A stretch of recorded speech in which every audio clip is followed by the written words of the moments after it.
Here we start and simulate a frying pan fire in a normal kitchen, using grease and a little diesel fuel to increase the BTU of the product. We start it with a butane torch and allow the temperature of the fire to get to a consistent 800 degrees Fahrenheit.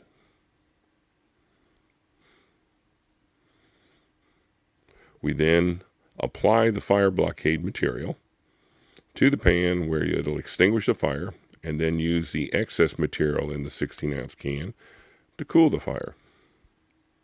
As you will notice by the fact that it goes to about 105 degrees, which is the point where fire blockade's action ceases.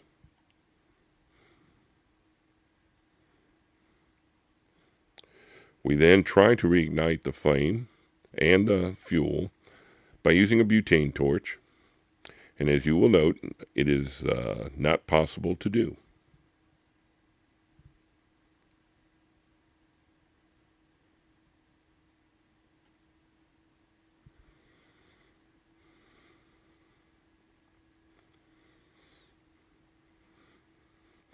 Our second grease fire is done with the same materials and the butane torch.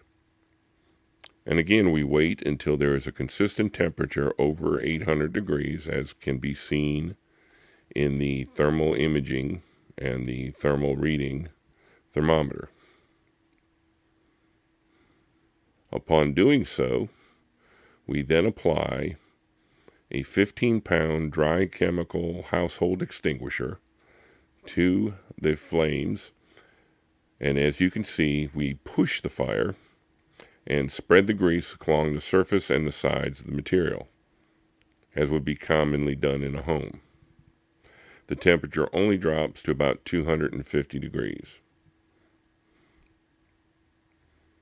Next, we reignite that same material, even with the presence of the dry chemical in place. And notice that the material was pushed to the side, pushed over the top of the oven and down the sides of the oven, which would carry the hot burning grease.